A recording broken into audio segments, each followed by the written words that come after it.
다들 안녕하세요. 프로토 91회차 토신 정보방 환급 인증합니다. 당첨금은 세후 금액인 거 알고 계시죠? 다들 아시겠지만 한 경기 취소되어 당첨금이 반토막 났지만 그래도 당첨 모두 축하드리며 오늘 경기도 분석 시작해보겠습니다. 금일 첫 번째 경기 전북현대 대 강원FC 분석 시작해 보겠습니다. 전북은 제주 원정에서도 패하며 개막 이후 무승으로 최하위가 됐다. 거기에 경기 막판 주장이자 좌측면 수비수인 김진수가 퇴장을 당하며 이 경기에 나서지 못하는 악재도 생겼다. 가장 강력한 우승 후보라는 평가를 듣고 시작한 이번 시즌인데 에르난데스의 부상으로 인해 페트레스쿠 감독이 원하는 라인업을 가동하지 못했고 김태환도 부상 중이다. 강원은 대구를 잡고 승점 3점을 따냈다. 홈에서 열린 경기였는데 전반 초반 윤석영의 골이 나왔고 후반 이상원이 연속골을 터뜨렸다. 외인 전력에 크게 집중하고 나선 이번 시즌 외인 선수들의 골이 터지지 않는 점은 아쉽지만 이상원과 양민혁 등 빠른 발을 보유한 선수들이 측면을 잘 돌파했고 한국영이 건강하게 중원을 잘 책임졌다. 야구의 컨디션이 올라오는 점도 팀에는 플러스 요인이다. 전북의 승리를 본다.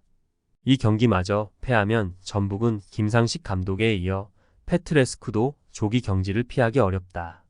선수들이 태업을 하는 것이 아니라면 홈에서 사력을 다해 경기에 임할 것이다. 강원이 대구를 잡고 기세를 올리긴 했지만 원정이라는 점은 언제든 변수가 될 수 있다. 티아고와 송민규, 이동준, 스리톱이 경기 내내 적극적으로 골을 노릴 전북이 승리할 것이다.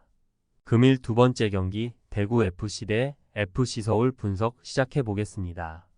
대구는 강원 원정에서 완패하고 홈으로 돌아왔다. 전력 누수가 큰 경기였는데 세징야가 햄스트링 부상으로 빠졌고 벨톨라도 부상을 호소하며 휴식했다. 올림픽팀으로 간 황재원까지 주축 선수들의 이탈이 많다.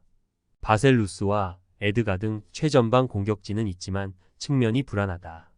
서울은 주중 홈 경기에서 엄청난 화력쇼를 펼치며 김천을 완파했다. 김천이 시즌 초반 전북을 비롯해 강팀들을 연달아 제압하며 선두까지 치고 올라간 상황이었기에 고전도 예상됐는데 멀티골을 기록한 일류첸코를 비롯해 공격진의 연속골이 나오며 대승했다. 팔로세비치와 기성용, 유재문 등이 나선 중원은 안정적인 공격 전개 외에도 수비를 잘 보호하며 승리를 주도했고 권왕규가 플라카의 공백을 잘 메웠다. 서울의 승리를 본다. 대구는 세징야가 돌아올 것으로 보이지만 벨톨라와 황재원의 공백이 크다. 박세진과 요시노가 나설 중원이 서울의 막강 중원에 고전할 것이고 고재현도 지난 시즌의 공격력이 아니다. 일류첸코의 득점력이 살아났고 안정적인 중원 지원이 있을 서울이 승리할 것이다. 금일 세 번째 경기 부산 아이파크 대 전남 드래곤 분석 시작해 보겠습니다.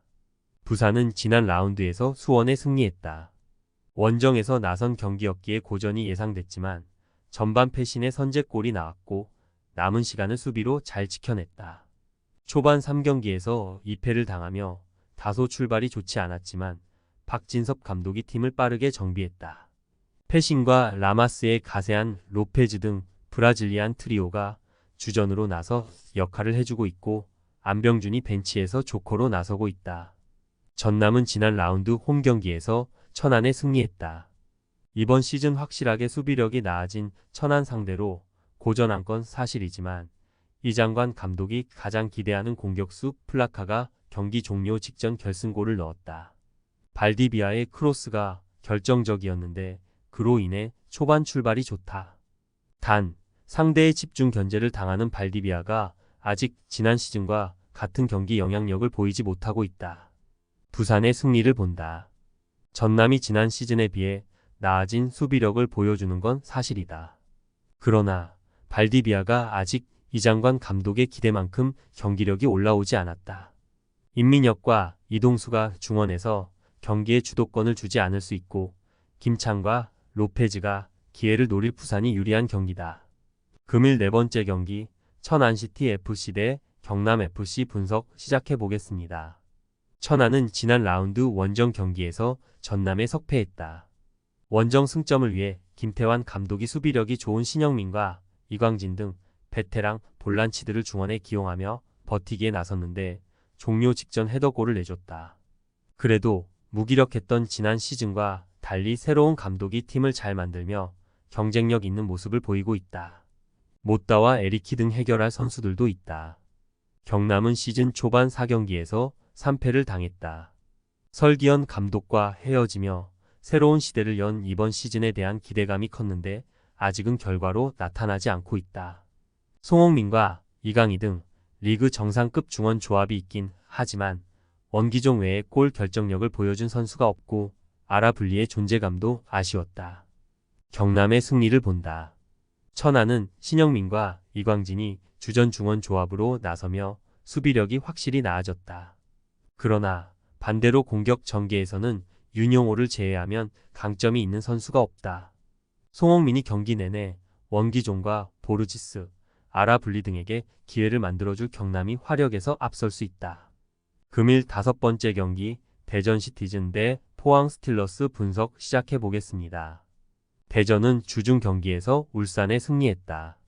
이번 시즌 개막 이후 단 1승도 올리지 못하며 투자를 했던 구단을 실망시켰었는데 최강팀을 잡았다. 레안드로가 경기 내내 상대 측면 수비를 공략하며 기회를 만들었고 김인균이 교체로 들어와 조커 역할을 했다. 무엇보다 불안한 수비가 상대를 무득점으로 막아냈는데 안톤과 에런 켈버가 이순민의 공백을 잘 메웠다. 포항은 지난 라운드에서 오베르단의 선제골을 지키지 못하고 무승부에 그쳤다. 울산과 김천의 패배 속에 1위로 올라서긴 했지만 워낙 시즌 초반 촘촘하게 순위 경쟁 중인 K리그기에 큰 의미는 없다. 대전 상대로 공격적인 축구로 승리하며 중위권과 더 격차를 벌려야 한다. 접전을 본다. 대전은 부상 중인 주장 이순민과 더불어 측면 자원인 이현식이 징계로 결장하기에 전력 누수가 있다.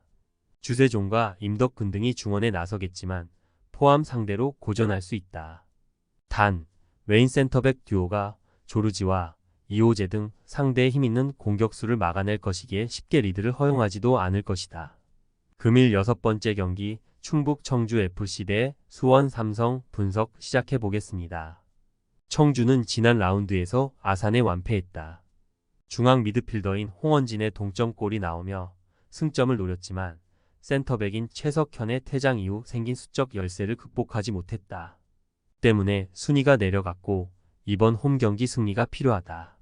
파울리뉴와 오두, 윤민호 등 골을 넣을 수 있는 선수들을 모두 내보낼 것이고 베니시오가 이한생과 함께 수비 라인을 책임질 것이다.